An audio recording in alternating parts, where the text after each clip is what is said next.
Kati kino kigenda eri Madam Grace. Yes. Madam Grace, what exactly happened? We were still enjoying you. We were so much in love. No plugging out. What really happened? Yeah. Naye byange nga biwanvu ebimu bipasono munzikirizo byogera wano. Toyuzibu tuli ku kiboozi. Biba tebiyingira personality y'okutawaanya. Yeah. Okay, ngenda kwongerako kitonotono kubanga obudde bwakira abaana bayinza okutya TikTok ne basibanga bakola ki babatunula. Anyway, abantu abasinga ndowooza nze ekyaliwo actually ndi mukyala muyimbi era yagala music from my heart. Era nagezangako nteekamu everything. Ezalire nina nga mulaba nti if it's a video, if it's energy on stage, oba kuleeta ki nga ngezaako nnyo okola ki okurepresentinga talent Mukama gyeyamba. Naye nafunamu challenges nti nafuna kye bayita spiritual attack.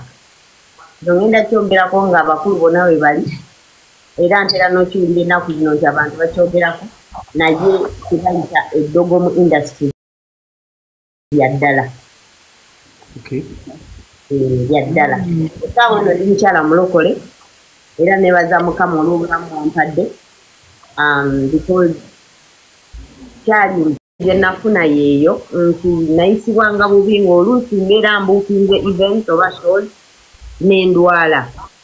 Nengenda ewa doctor okumubuuza nti biri bannange ki ekigenda maaso. Badoctor nga bankebera because I had everything, meaning financial, okukebera oba okufuna the right doctors, naye nga ne bankebera tebalina kye balaba. So nentuuka ekiseera nenzigirira bwentyo because nafuna challenges ezo. Neera nsabira abaana abato abayingira music industry bayingire nga bamanyi kusaba kusaala oba nga bamanyi Katonda because ekitali ekyo oyinza okuluzinga life. Abantu bangi abafunye attacks oluusi bambi ne bayingira drugs nogamba omuntu oyo yali ayimba bulungi naye lwaki alinga avuddeko okitegeera ne mulaba abaana bali nga bakabi nga yali wakabi n'afulumya oluyimba lumu n'ataddamu kitegeera. So ekyo mpuzi nja kusaba ne papa Ronald Mayinja ne papa Mr. Semakula bongere okwogerako ku nsonga ezo nti ddala omuyimbi ayingidde mu industry naye ebikono bingi waliwo ebiri physical waliwo ebiri spiritual. Omuntu akoze atya. There was a time njogera kino kyatuukawo that people paid money to make sure that my song doesn't play on radio, to make sure that my song doesn't play on TV. Ng'asasulira ddala ssente meaning nze nga sizirina ezo bwe zityo ekitegeera kati ebikono biri spiritual and physical.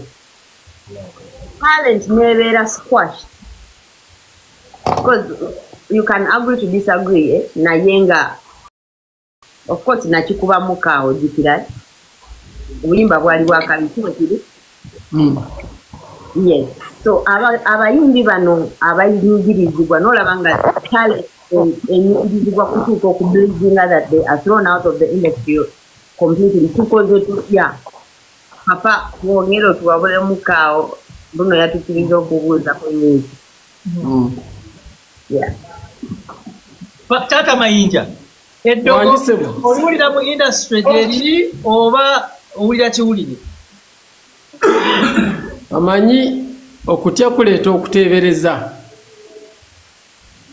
Ekigambo eddogo bw'okirowoozaako olwedde otandika okirowooza zifu kyekiri sigana eddogo gye riri naye ekikolwa gw'omutima gw'oteekamu kuba tewali watali kulemesa neetuwaguza lwa mpaka. Kena obuzibu ng'obusisinkana muto wange Grace osisinkana obuzibu n'owulira nga ayagala obbivaamu n'owulira nga ayagala okukoowa naffe tutuukaako ekiseera n'owulira nga ayagala okukoowa naye bano bwe bakuzzaamu amaanyi. Ekyokubiri talenti. Olunaku lumu nawulirako nga mpeddemu amaanyi nange ne mbuuza Mariam ndagire tomuyita Anti Mariam ne mubuuza naye Anti Mariam nga mpulira ng'akooye okuyimba ebintu nga tebigenda n'angamba okuyimba tebakuvaamu naye bakuwummulamu. Bw'owulira okooye okola ki? Owummula. So kiki enyinza okugamba mwannyinaze nti ebyo byonna bibaawo nolowooza ddogo nolowooza gundi tanjagala guntakola boki naye owummulamu kati owummuddemu akatonotono tukugamba komawo yes komawo kyokolaba nti leero bwozze wano oli mu baganda bo we feel you tukufiiringa nti yes tulina sister waffe tulina ki kati bonna buntu wajja kukulaba ng'oyimba agambe olaba Lydia Jasmine akuloze mayinja akuloze gundi bibaamu abamu kukangakanga naye mukama akyakumye ng'oli mulamu eyakuwa talenti kuba ennyimba ze tuyimba olumba zikuteeramu n'ogamba naye bane luno nalugjawa nga naye tolusobola kitegeeza tulina ekitutuma nkugamba komawo nze Mariam yangumya yaŋŋamba nti okuyimba osobola tebakuvaamu osobola okuwummulamu naye n'omala n'okola ki n'okomawo kati oba owummuddemu mwanyinaze komawo tukole thank you so much olaba kanjingiremu katono olaba awo first of all Papa inachaga can I want to okay I apologize for wali kanetwa kansumbuyeemwe just mbadde njagala kwongerezaako katini ku Papa Mayinja kyayogedde ojjukira Papa you remember that time I took natwala break of almost 9 months Grace did ochimanyi nti natwalako break of almost 9 months Which year was that? ne balowooza nti no what did natwala break last year but one Ochina nti gunokolaba kati olaba the beauty about that surprisingly many people teba notisinga ochimanyi naye nga namala emyezi 9 nga sifulumya music if you remember that time I was very sorry to bring in this name abantu abalala waliwo time when I close nnyo n'abayimbi abamu ng'ate nze nyamba promoting a music waabwe ng'owange sifulumya n'olimba no but I was going through something Ranika n'okumbuza mbwe is Lydia depressed oba biki naye nga ennyimba eziriwo zitambula nga you can't notice the gap nga tosobola mmanya mbu sikola ki naye natwala emyezi 9 nenkomawo nga ndi steady but what Grace is saying bannange ebyo ebintu bibamu mu industry it's the truth abantu Grace ne kati bakyatukuba ebikono tebiggwangawo but olina kulemeza mutulwana netulwana nobeerawo I make sure olimba lwengenda okuta nange kwamala kafaine nga naye bwembanga nze atudde nempira oluyimba nze lunyumira what do I take from me kwegamba nze oli yaŋŋamba ne Papa kenyini yakiŋŋamba ko Papa Misa kyojjukira we wakiŋŋamba noŋŋamba Lydia abantu baagala ekintu eki music make sure you do good music kati nze I make sure at least akayimba kendeese kati awo munnange industry ng'oyitamu bwotyo nga balwana bakuba ebikopa esente bazisasula baleme kuba nnyimba every day but when you do good music anyasolo tebasobola zeruns it's very hard era good music will always find its way home lulwana olimba ne lubeerawo but I think in every industry not just ours bibaawo ebyo katonda nga Papa tanabakwogerawo njagala okubuuliza Chris ani yakuba ennyondo ensonga ezo tuzireke kubanga balowooza nnimba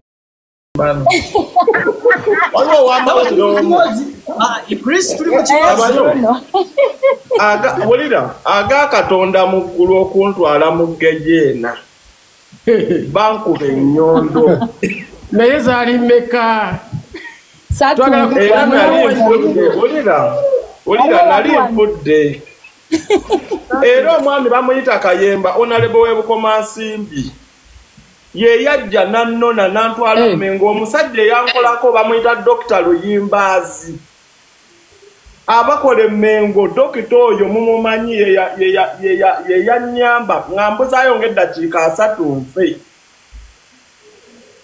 kakati waliwo ow'amawulire omu gwe sijja kwogera yaŋŋamba nti towa amawulire gano bantu balala nga tutuuse ku tayimu ey'okunzijjako ebintu ebyo nga mponye kuba nalina ekintu kungulu kuno nanneegayirira naŋŋamba ab'amawulire abalala toba wakati jjukira nali artist mu pyapyapya kati nze samanya impact yakyo kati naŋŋamba tolaga mutwe guno nze kambirage nzekka kati information teyatambula bulungi nti omusajja wuno bamugjeeko ki ekikeepu we kyekyali kimbisi abantu ne bagamba olaba ffe twakoma ku kikeepu omusajja wuno mulamu okitegeera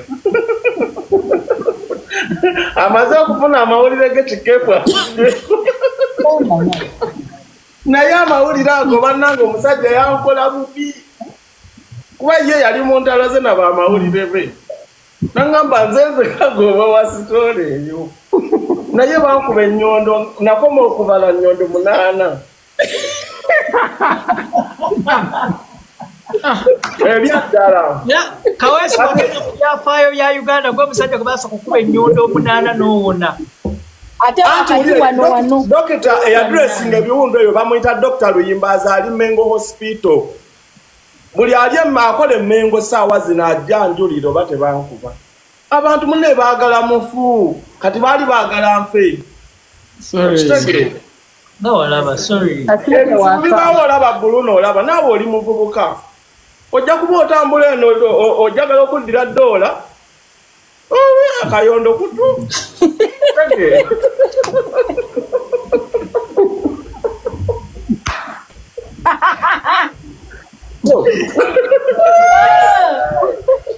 oyo gwe bayise Kawesi kakati bakabagaita kyagamba before nga sinababuuza Kristo nabadde ngenda wa nyinazi Nakidera okusookera ddala nga Mwai Mayinja gwagambye industry ekumisinga. Me personally, I'm your fan. I like your voice, I like your style, I like your energy. We miss you.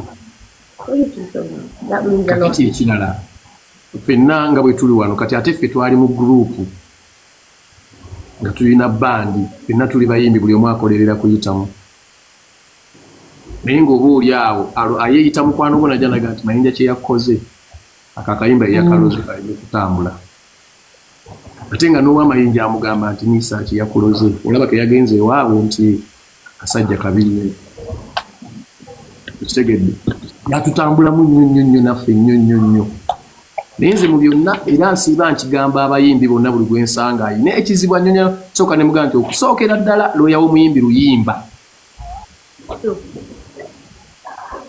looya w'omuyimbi mukiru ki Luyimba ne bw'okola ki ne bw'okola ki kubanga abantu bajja kusaasira oba yalabya kusaasira bamala okusaasira bagambye nti noke kati tuyimbiremu Luyimba luliwa kati yimba